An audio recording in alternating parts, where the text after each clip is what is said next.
Hi, I'm Katie. Welcome to my YouTube channel. Thought I would dig it up and try it out again. Got some bits and pieces that I would like to discuss. Just niggling in the back. The first one from the UK is just idiotic. So this one, no, that's the wrong one. This one, there we go. So in the UK, we have an issue with illegal migrants claiming asylum and where to put them. Imagine the America and Mexico border controversy, similar to that. So in the UK, we put them in hotels. We give them X amount per week to live on. Not getting into that, so that's a separate discussion. But this particular hotel, the Bell Hotel in Epping, London, well, Essex, same diff to us northerners. It was decided by a court that it was illegal to put these migrants there. The locals had been protesting, there had been riots, and it was decided, you know what, not a good idea. But then the government appealed, and the government have won. This smart ass judge here has decided that migrants can stay at this hotel in Epping. Now, don't get me wrong, they may have a right to, it might be legal. Okay? I don't know, not a lawyer. But if they go ahead with putting migrants in this hotel, there's going to be riots, there's going to be protests. The locals are not going to be happy. The migrants are not going to feel safe. There's going to be confrontation. We need more police now. It's it's just a bomb waiting to go off. Hopefully not literally. It's just the idiocy of this. Plenty of other places to put the migrants. Okay? And don't get me wrong, there'll probably be issues, there'll probably be riots, etc. But there's just been knocked up a notch. This is not gonna end. Just a little that's just a little taster of the shitstorm that is the UK at the moment. But we're gonna go on to other news. This one. Eugene Weekly, a free alternative weekly newspaper in Eugene, Oregon, known for covering local news, politics, arts, culture, and community issues, along with providing entertainment and event listings for the area. Established in 1982, the publication ceased printing in late 2023 due to a significant embezzlement scheme, but continues to operate and fight for its survival online. The issue is from 19th of June 2025, so just a couple of months ago. And on the cover is someone called Eve Weston, and they are holding an AR-15 style rifle. And the headline is, "Are you triggered?" As the Trump administration attacks trans people, some queer folks are armed and ready to bash back. Keep that in mind, with what has happened in Minnesota past couple of days. This is from the New York Post. Minneapolis school shooter Robin Westman confessed he was tired of being trans. "I wish I was never brainwashed." It's look, see, there's guns, etc. I don't know enough about guns to tell you any more than that. Um, so all these things, and this is insanity. And apparently, this person, the shooter, who I'm not going to bother naming, let me get this right. They were born male.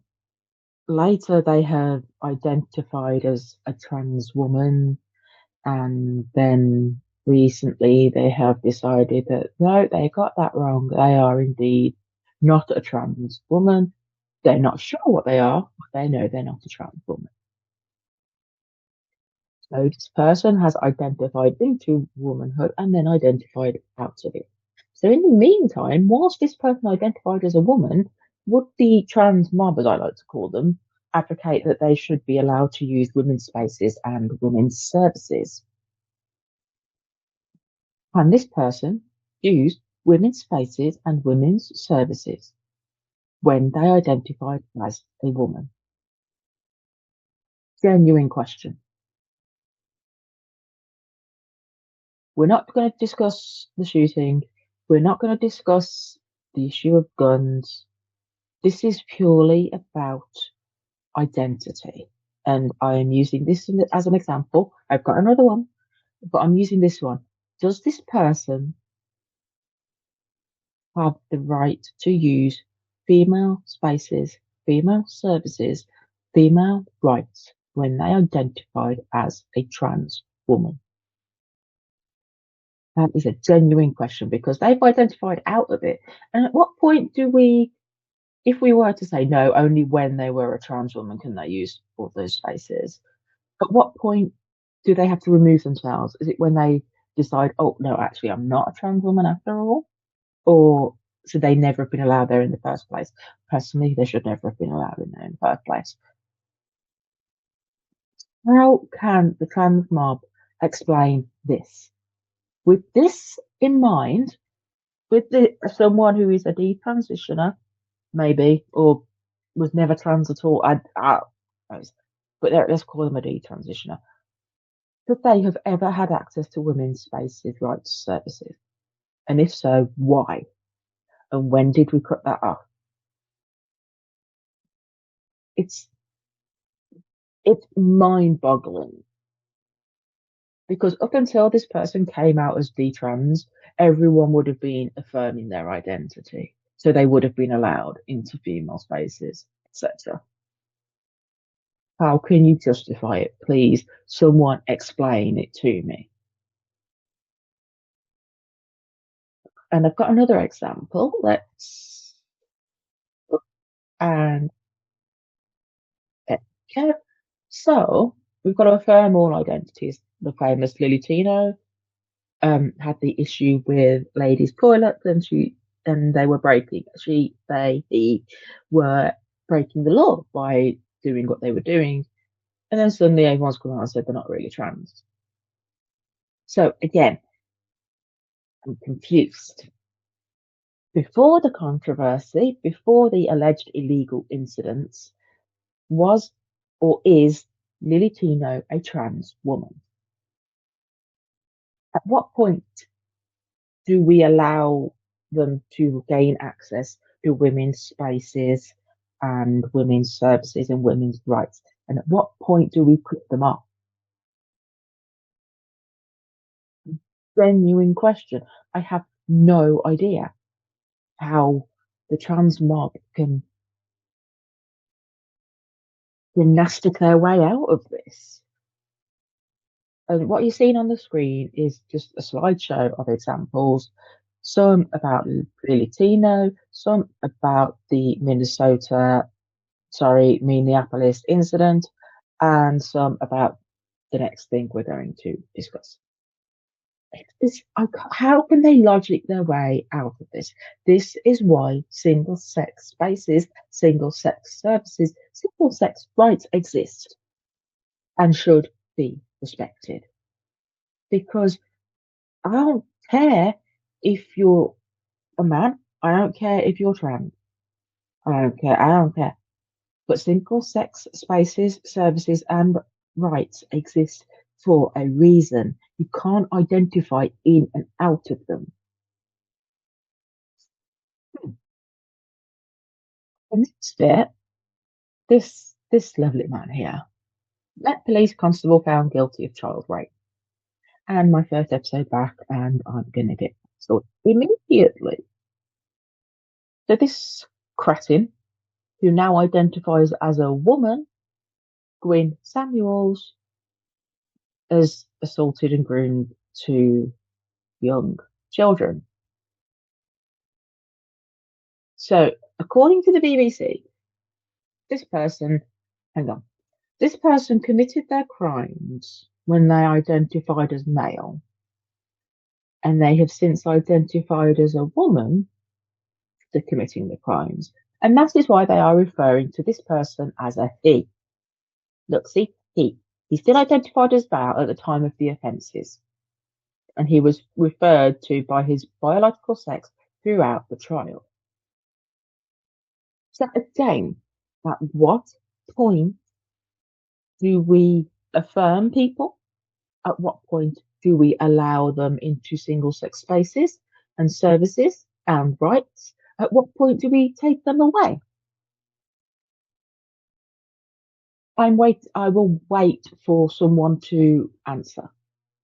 And when I say trans, I mean transgender, because transgender is a load of bollocks, pun intended.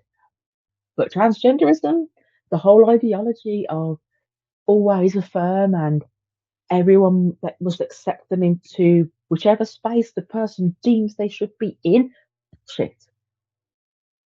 Examples of people who either identify in and out of being trans, who identify as trans when it suits, conveniently after a crime, and another one where they were worshipped as a trans role model until they did something questionable and oh no, they're not one of us anymore.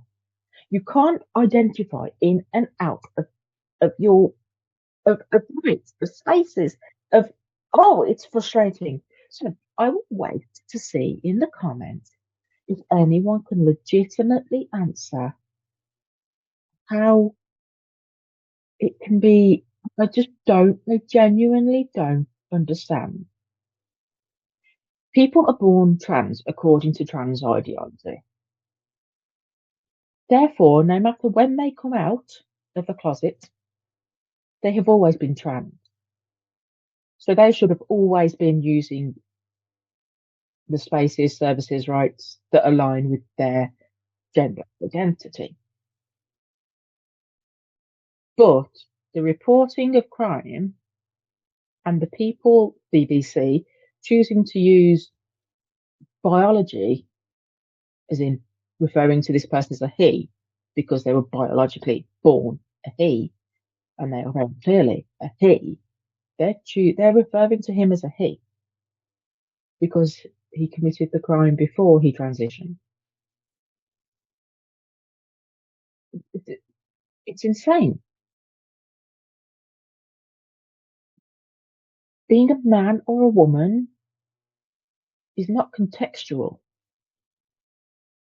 Being a man or a woman is fact. It's biology. You can't pick and choose as you wish. That's not how it works. And all of this,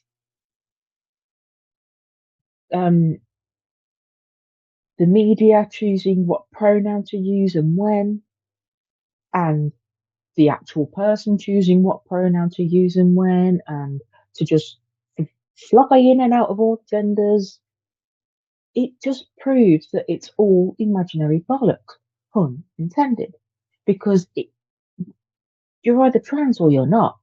It's not contextual. It's not, oh, they've done something bad, they can't be trans. No, no. If it's contextual, it means it's bollocks. If it's contextual, it means it's imaginary. Me being a woman is not contextual. It doesn't matter on the context. I will always be a woman. And if transgender is a real thing, the same applies. It's not contextual. You are trans. If it's contextual, it's imaginary. It's made up. If it's not contextual, then you are just trans. You can't be kicked out of the club. You no. So again, I'm going to wait in the comments, see if anyone can actually answer this for me. You're either trans or you're not. You don't get to identify in and out of it. And trans mob community needs to decide whether trans is contextual or not. And if it's contextual, they need to acknowledge that it's all make believe. I'm going to stop talking because this is like take 523 because all I do is ramble. So I'm going to stop here. Let me know what you think. How can you answer what I have put forward? I don't understand. And don't forget to like, comment, subscribe, all that good stuff. Welcome me back to YouTube. Oh, come find me on Substack. That's where I'm very active. I post a lot. And come find me on the social medias. Um, Threads and Facebook seem to be quite active, so you'll find me there. But I'm on all of them, literally. So come say hi. It's free to subscribe to my Substack, by the way, as it is to this. And I think that's it. Yeah, I'm gonna stop talking. Thanks.